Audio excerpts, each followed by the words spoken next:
দীর্ঘদিন সংস্কারের অভাবে পাবনা শহরের পাবনা জেনারেল হাসপাতাল সড়ক চলাচলের অনুপযোগী হয়ে পড়েছে। খানাখন্দে ভরা এই সড়কে প্রায় ঘটছে দুর্ঘটনা। সামান্য বৃষ্টিতে সৃষ্টি হয় জলাবদ্ধতা, এতে চলাচলে দুর্ভোগ পোহাচ্ছেন রোগীসহ সাধারণ মানুষ। তবে প্রশাসন বলছে সড়কটির 2.1 কিলোমিটারের মধ্যে 1400 মিটার সংস্কারের জন্য টেন্ডার রয়েছে।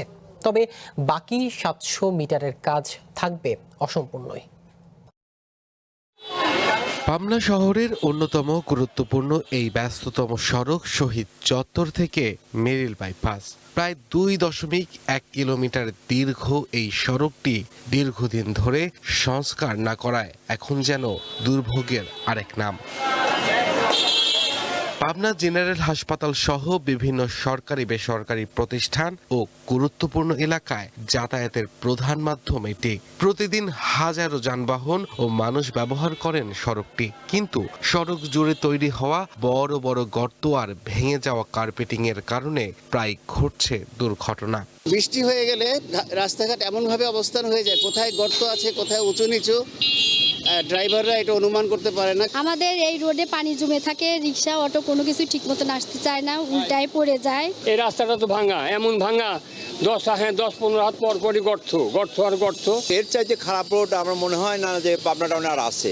স্থানীয়দের অভিযোগ, দীর্ঘদিন ধরে সড়কটি মেরামতের দাবি জানানো হলেও নেওয়া হয়নি কোনো কার্যকর উদ্যোগ। এটা একটা জনবহুল রাস্তা, এখানে সব সময় ইমার্জেন্সি লোকজন চলাচল করে। যখন রাষ্ট্রপতি আসে শুধু তখনই একটু কাজ টাজ হয়, তাছাড়া সবসময় বন্ধ থাকে। নামমাত্র 2-4টা খোয়াটোয়া ফেলে বিল তরে নিয়ে চলে যায়।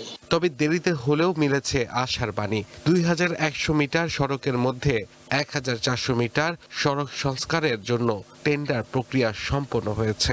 রাস্তাটি সেটি বরাদ্দ পেয়ে অলরেডি টেন্ডার হয়েছে এবং টেন্ডার কাজও শেষ হয়েছে। তবে 2-1 দিনের মধ্যেই সেই রাস্তাটি উদ্বোধন হবে।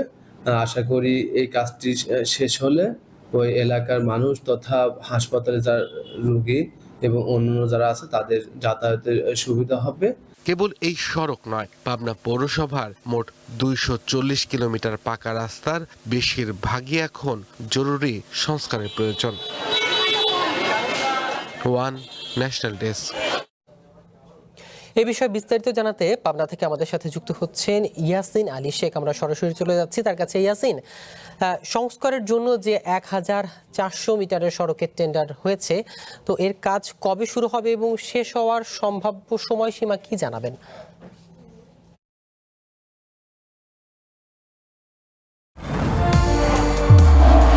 নির্মাণে নাম্বার 1 শাহ সিমেন্ট। সিয়াম, ধন্যবাদ আপনাকে। আমি এই মুহূর্তে অবস্থান করছি পাবনার সবচেয়ে ব্যস্ততম একটি সড়ক, পাবনার শহীদ চত্বর থেকে শুরু হয়ে মেরিল বাইপাস পর্যন্ত। কিন্তু আমি যেখানে অবস্থান করছি এই জায়গাটি পাবনা জেনারেল হাসপাতাল, 250 শয্যার এই হাসপাতালের ঠিক কিছুটা অদূরেই আমি রয়েছি। তো এখানে দেখতে পাচ্ছেন যে এই হাসপাতাল দিয়ে কিন্তু আসলে প্রতিনিয়তই চলাচল করছে রুগীবাহী যে অ্যাম্বুলেন্সগুলো, সেই অ্যাম্বুলেন্সের পাশাপাশি কিন্তু শহরের যে গাড়িগুলো রয়েছে সেই গাড়িগুলো কিন্তু এই রাস্তা দিয়ে চলাচল করছে। তো আমরা ইতিমধ্যে এই সড়কটি পড়েছে পৌরসভার মধ্যে। আমরা পৌর কর্তৃপক্ষের সঙ্গে কথা বলেছি। এই 2100 মিটারের এই সড়কটির মধ্যে 1400 মিটার কিন্তু এই সড়কের সংস্কার কাজের যে টেন্ডার হয়েছে সেই কাজটি কিন্তু গত 2 দিন আগে শুরু হওয়ার কথা ছিল, কিন্তু এখন পর্যন্ত কিন্তু এই সংস্কারের কাজ কিন্তু শুরু হয়নি। তবে একটি বিষয় আমি জানিয়ে রাখি যে পাবনাতে কিন্তু বৃষ্টি হচ্ছে, সম্ভবত এই কারণেই তারা এই কাজটি শুরু করতে পারেনি। এবং কি পাবনার মানুষের যে অভিযোগ, এই রাস্তাটি দিয়ে কিন্তু প্রতিনিয়তই কিন্তু দুর্ঘটনা ঘটছে, পাশাপাশি এই যে ভাঙাচোরা যে অবস্থা দেখছেন, আমি একটু আপনাদেরকে দর্শকদেরকে একটু দেখাই যে এই রাস্তা দিয়ে কিন্তু মাঝে মধ্যেই কিন্তু যে ব্যাটারি চালিত অটোরিকশা এবং কি রিক্সা এবং বিভিন্ন গাড়ি কিন্তু এই রাস্তাতে কিন্তু দুর্ঘটনার শিকার হচ্ছে। পাশাপাশি কিন্তু এই রাস্তা দিয়ে কিন্তু বেশ কয়েকটি স্কুল রয়েছে সামনে, সেই স্কুলে যারা যাতায়াত করেন শিক্ষার্থীরা তাদেরও কিন্তু সমস্যা হচ্ছে। আমরা দেখতে পাচ্ছি যে এই খানাখন্দের মধ্যে কিন্তু পানি বেঁধে আছে, একটা গাড়ি যদি যাচ্ছে এই পানি কিন্তু আসলে ওই শিক্ষার্থীদের গায়ে অথবা সাধারণ যারা পথচারী রয়েছে তাদের গায়েও কিন্তু পড়ছে।